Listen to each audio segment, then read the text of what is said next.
The sound of boots thudding against gravel echoed up our driveway like gunfire.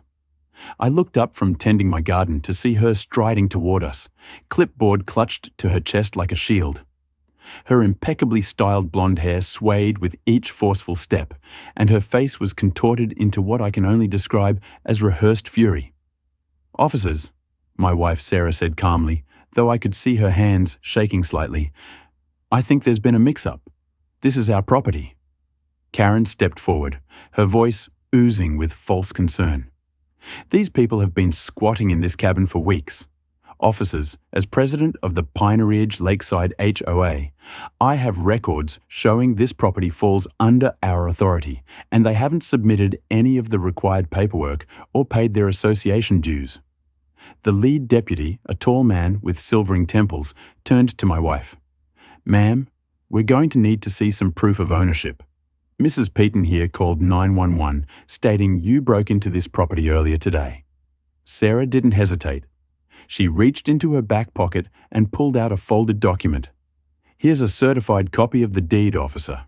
As you can see, the property was transferred to my name 3 months ago when my Uncle Robert passed away. My name is right there, Sarah Mitchell, sole owner." I watched as Karen's face underwent a remarkable shift. The smugness drained away like water from a shattered dam, replaced first by confusion, then panic. The deputy examined the deed carefully, then looked at Karen with barely concealed irritation. "Mrs. Peaton, this deed clearly shows Mrs. Mitchell as the legal owner. Can you explain why you reported her for trespassing on her own property?" Karen's mouth opened and closed like a fish gasping for breath. There must be. The HOA records show. But we weren't done yet. This was just the beginning of Karen Peaton's spectacular downfall. 3 months earlier, Sarah and I had been sitting in a lawyer's office in downtown Denver, still processing the news. Her Uncle Robert, a man who'd spent 40 years as a forest ranger, had left her his pride and joy. A stunning log cabin on 5 acres of pristine Colorado wilderness, complete with lake access and mountain views that could make a grown man cry. "The property is free and clear," the attorney had explained, sliding papers across his polished desk.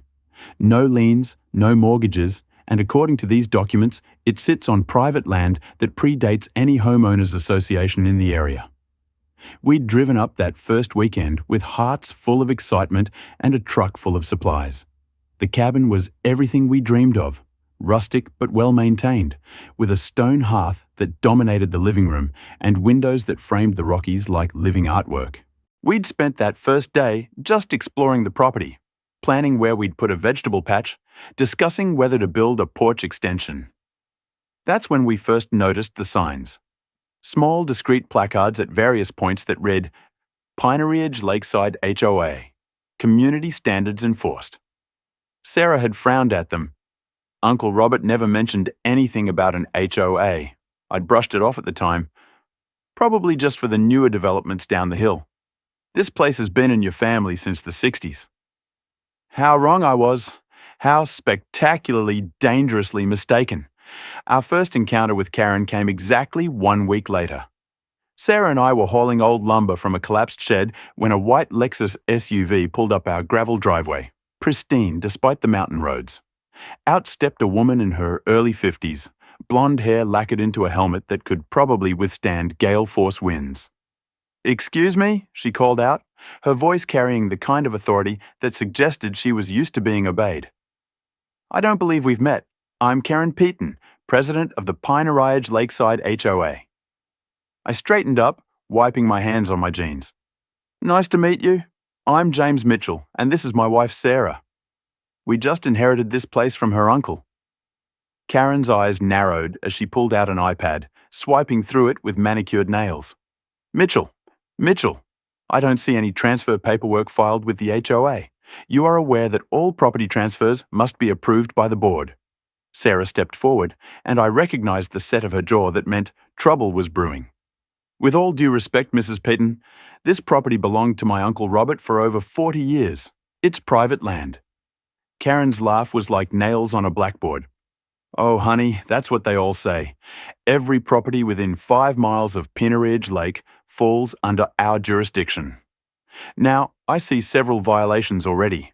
That lumber pile is an eyesore and needs to be removed immediately. Your grass is 2 inches over regulation height.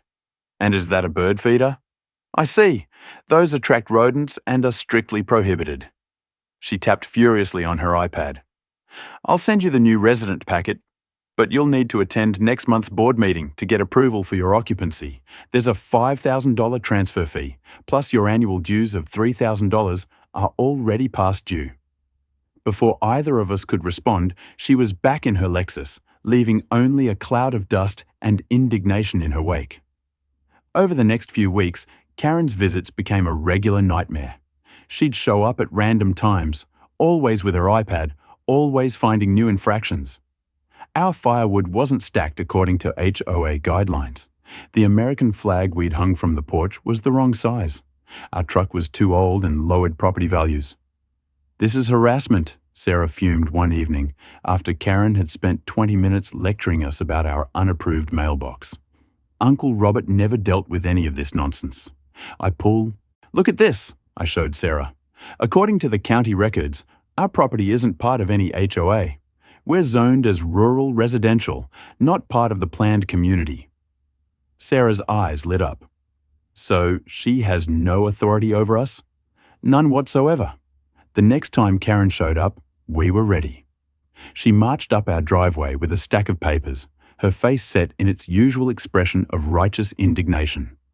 I've been more than patient, she announced, thrusting the papers' career. These are your formal citations, $3,000 in fines for various violations. Plus, you've been scheduled for a disciplinary hearing next Tuesday. I didn't take the papers. Mrs. Peaton, we've done some research. This property isn't part of your HOA. You have no jurisdiction here. Her face flushed scarlet. That's where you're wrong. I've been president of this HOA for 6 years, and I know exactly where our boundaries lie. Your uncle may have gotten away with flouting the rules because of his age, but you two don't get a free pass. Sarah stepped forward. We'd like to see the official HOA maps showing our property within your boundaries. Karen's jaw tightened. Those are confidential HOA documents. Only board members have access. Then we'll request them from the county, I said calmly. In the meantime, please stop coming onto our property uninvited. It's trespassing. Karen's laugh was sharp and bitter. Trespassing? I'm conducting official HOA business. But fine, if that's how you want to play it. Don't come crying to me when the sheriff's department gets involved. She stormed back to her car, but not before taking multiple photos of our property with her phone. I had a sinking feeling this was far from over. The situation reached a boiling point 3 weeks later. I'd had to drive back to Denver for a work meeting, leaving Sarah at the cabin to continue our renovation projects. She was planning to spend the day painting the kitchen cabinets, a task we'd been putting off since we'd moved in. Around 2 o'clock in the afternoon, my phone rang. Sarah's name appeared on the screen, but when I answered, it wasn't her voice I heard first. Instead, there was the crackle of a police radio and male voices in the background. James? Sarah's voice was steady, but I could hear the underlying stress. You need to come back. Karen called the police and told them I broke into the cabin. My hands gripped the steering wheel tighter as I merged onto the highway. Are you okay? What happened? I'm fine. The deputies are here now, and I've shown them the deed. But James, she told them I was a dangerous squatter. They had their hands on their weapons when they approached me. The drive back to the cabin was the longest 90 minutes of my life. When I finally pulled up, there were 2 sheriff's vehicles in our driveway alongside Karen's white Lexus. Sarah was standing on the porch with the deputies, holding papers in her hand while Karen stood to the side, her arms crossed and foot tapping impatiently. Officer, I said as I approached, keeping my voice calm despite the rage building in my chest. I'm James Mitchell, Sarah's husband. Can someone explain what's going on here? The lead deputy, who introduced himself as Deputy Harrison, looked tired and irritated. Mr. Mitchell, Mrs. Peaton here called 911 claiming your wife had broken into this property. She stated she had documentation proving the property was under HOA control and that you were trespassing. I looked at Karen, who lifted her chin defiantly. However, Deputy Harrison continued, your wife has provided clear proof of ownership. The deed is in her name, properly filed with the county 3 months ago. This is ridiculous, Karen sputtered. They haven't paid any HOA fees. They haven't attended any meetings. They're in complete violation of— Ma'am, the deputy interrupted, his patience clearly wearing thin. Whether or not they're part of your HOA is a civil matter. What concerns me is that you made a false 911 call claiming a break-in was in progress. That's a misuse of emergency services. Karen's face went pale. I genuinely believed the HOA records show— Show what exactly? Sarah asked, her voice dangerously quiet. Show that you've been harassing homeowners who aren't even part of your association? Show that you've been trespassing on our property for weeks? Deputy Harrison held up a hand. Let's all calm down. Mrs. Peaton, I strongly suggest you verify your HOA boundaries before making any more complaints. And Mr. and Mrs. Mitchell, if you continue to have issues, you can file a harassment complaint with our office. As the deputies prepared to leave, Deputy Harrison pulled me aside. Between you and me, he said quietly, this isn't the first time we've had issues with Mrs. Peaton and her HOA. You might want to talk to some of your neighbors. That evening, Sarah and I sat on our porch, watching the sun set behind the mountains. The adrenaline from the day's events was finally wearing off, replaced by a cold determination. We can't let this go, Sarah said, her voice firm. She could have gotten me shot. What if the deputies had been more aggressive? What if I hadn't had the deed with me? I nodded, my mind already working through our options. First thing tomorrow, we're installing security cameras. Every inch of this property is going to be covered. And we need a lawyer, Sarah added. A good one who specializes in property law and HOA disputes. Over the next week, we transformed from victims to investigators. The security cameras went up first, 8 of them, covering every angle of our property with razor-sharp 4K resolution and night vision. Then we started talking to our neighbors. What we discovered was shocking. Tom and Ellen Brewster, who lived half a mile down the road, shared their own horror story. She tried to fine us $3,000 for having the wrong color shutters, Ellen said, shaking her head. We've been here since 1995, long before her HOA existed. Mike Garza, whose family had owned a cabin near the lake for 3 generations, showed us a stack of bogus fines. She keeps claiming my property is part of the HOA, but I've never signed anything. County says I'm not in their boundaries, but she won't stop. The real breakthrough came from Dorothy Chen, an 80-year-old widow who'd worked for the county planning department before retiring. I remember when they established that HOA, she said, adjusting her glasses as she pulled out old maps. The boundaries were very specific, only the new development on the South Shore. Everything else was grandfathered in as rural residential. She leaned in conspiratorially. But I've heard rumors that the maps on file with the HOA don't match the ones at the county. Might be worth looking into. Armed with this information, we met with our lawyer, Patricia Hawkins, a sharp woman in her 40s who specialized in property disputes. She listened to our story with growing interest, occasionally jotting notes on a legal pad. False 911 calls, harassment, trespassing, and potentially fraudulent documentation, she summarized. Mrs. Peaton has opened herself up to both civil and criminal liability. What do you recommend? I asked. Patricia smiled, and it reminded me of a shark circling its prey. We start by filing a formal complaint with the county about the HOA boundary discrepancies.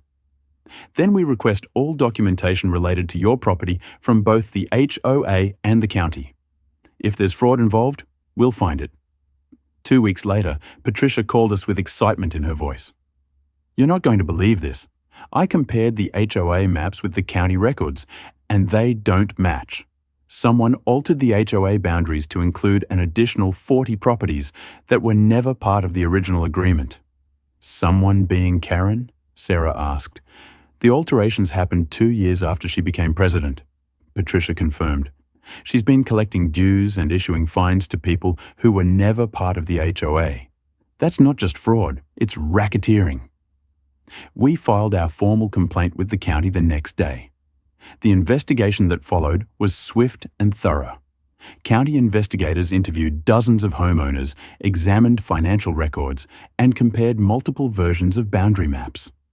Karen must have sensed the walls closing in because her behavior became increasingly erratic. She sent us threatening letters from the HOA's lawyer, who, it turned out, was her brother-in-law. She organized HOA meetings specifically to discuss the Mitchell problem. She even tried to get the local newspaper to write a story about dangerous outsiders threatening our community values. But the evidence was overwhelming. The investigators found that Karen had personally altered the digital maps in the HOA system, extending the boundaries to include properties that had never been part of the association.